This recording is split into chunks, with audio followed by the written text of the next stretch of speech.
Hello and welcome to the Bark. In this episode, we're going to preview the NCAA men's basketball tournament, which starts later this afternoon. We're going to break down each region, giving potential upsets and who's going to come out of each region. Unfortunately for the Butler men's basketball team, they did not make the NCAA tournament, but thanks to Fox Sports and the Crown, they will be competing in a new postseason basketball tournament. Crown is similar to the NIT tournament. It gives teams who did not make the NCAA tournament the opportunity to compete in postseason basketball. Here is a bracket for the Crown tournament. The tournament will start on March 31st and conclude on April 6th. Including Butler, the Crown has invited 4 Big East schools to compete in the competition. The Butler Bulldogs will play in the first game of the tournament. They will play Utah on March 31st at 3 p.m. Eastern Time. The Dogs were able to defeat Providence in the first round of the Big East tournament, 75-69, but fell the next day to the eventual Big East tournament champions, the St. John's Red Storm. The Bulldogs have multiple key seniors who will play their last college basketball game in the Crown tournament. Jamil Telford, who averaged 16 points and 4 rebounds on the season. Pierre Brooks, who averaged 15 points and 5 rebounds on the season. Patrick McCaffrey, who was at 11-4 on the year. And Andres Green, who was at 7-5 on the year, were all key contributors to the Dogs during the season. And this will be their final time wearing their Bulldogs uniform and a college basketball uniform. As for their opponent, the Utah Utes, they were 16-16 on the season and 8-12 in Big 12 conference play, with key wins coming over NCAA tournament teams BYU and Kansas. If the Dogs are able to beat the Utes, they will play the winner of George Washington and Boise State. That potential matchup will take place on April 2nd. Although the Butler women's basketball team fell short against St. John's in the first round of the Big East tournament, the ladies managed to sneak into the WNIT again for the second year in a row. The WNIT is an NCAA Division I tournament for all teams that fall short of making March Madness tournament. The Dogs had a great start to their season, paving the way for them to make March Madness this year with a stacked team. At the season's back end leading up to Big East, the women's team suffered a few losses, causing them to be pushed into the WNIT tournament. For the Lady Dogs, this is great news, as they were hoping for postseason play. The women continued training after spring break to prepare themselves to challenge their first team this upcoming Sunday. Let's hear from point guard Ari Wiggins about her reaction to making the tournament. I'm excited that we made the tournament because I enjoy spending time with my teammates and I enjoy being able to compete any chance I get. Just like as a senior, kind of taking in the last moment. So I think any tournament, any opportunity we get to play, I should be super grateful for, as I am. I'm excited that we get to host, so that's cool that we can play in Hinkle one last time, but super excited. Here's the lineup for the East bracket. As expected, Duke grabs the number 1 seed. More than 25% of the brackets on the ESPN Tournament Challenge app have the Blue Devils winning it all. What makes them so dominant? A star-studded freshman duo, projected lottery picks Cooper Flagg and Konka Nipple, plus a lockdown defense led by Tyrese Proctor, Kana Maluach, and Malik Brown. Flagg, who was projected to win the Wooden Award, frightened Duke fans last week when he sprained his ankle during the quarterfinals of the ACC tournament against Georgia Tech. After an immediate x-ray, Duke head coach Jon Scheyer told the media that Flagg would be ready for the NCAA tournament. Even without their star freshman, Duke powered through and won the ACC title, knocking off Georgia Tech, UNC, and Louisville. Next up, they will face Mount St. Mary's on Friday, March 21st. Their biggest competition is number 2 Alabama. Both teams have handed Auburn a loss and have incredible offense, with Alabama averaging over 90 points a game and Duke at 82 points per game. If neither team faces upset, this could be a fascinating matchup. Potential Cinderella teams lie at the number 4 and number 5 matchups. Throughout the years, Liberty has their Cinderella moments. While number 5 Oregon has a travel advantage with the game taking place in Seattle, Liberty ranks number 2 in effective shooting and number 5 in three-point shooting. Number 13 Akron could also be a potential Cinderella team.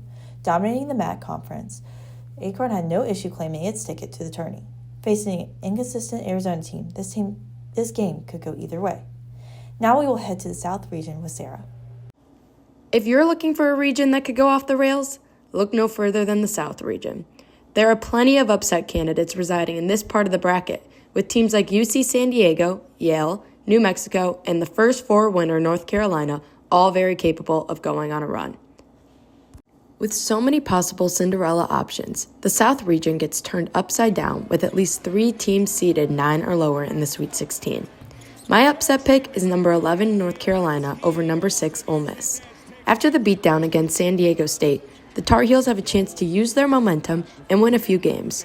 During this game, RJ Davis became the first Tar Heel player to go 6 from 6 from 3 in an NCAA tournament game and led the team with 26 points. After making the tournament with heavy criticism, Davis talked about not letting the noise distract this team. One thing about us, yes, we hear the noise, but we don't really pay attention to it. We stay within ourselves, and I think Coach Davis, he sets a good example of, for us, in order to, play at this level, he always uses reference, put on, horses have blinders when they go on the races, and that's to, avoid any distraction that doesn't allow them to be their best in the race. So I think that reference, sits well with the team. We're just, focused on what we have to do, not really paying too much attention to what's being said about us and whatnot, just our preparation leading up to the games. With a few upsets and some great basketball, the South will be a region to keep your eye on. But my team coming out on top has to be Michigan State. Despite a couple first-round upsets, Auburn and the Spartans will face off in the Elite Eight to decide the fate of the South. Auburn has struggled recently. Teams finally figured out how to attack the Tigers, and they lost 3 of their last 4 games. The Tigers are a great team that looked like the title favorite for much of the season, but things don't look as good as they did last month. Auburn survives the first weekend, but is unable to advance to the Final Four. Now, let's go to Steven, who will break down the Midwest region. The Houston Cougars come in as the number 1 seed here in the Midwest region, led by their senior guard, LJ Cryer, who averages 15 points a game, 2 rebounds, and about 2 assists per game. Houston finished as a 30-4 record, winning the Big 12 regular season and tournament championship. Their style of play has been what has gotten them to a 1 seed. They play hard-nosed defense, and LJ Cryer is able to stretch the floor as he does right here with 3-pointers, which have worked in favor to Baylor. But as we get in deeper into the bracket, the 8-seeded Gonzaga Bulldogs are a team to look out for, led by their senior guard Ryan Nembhard.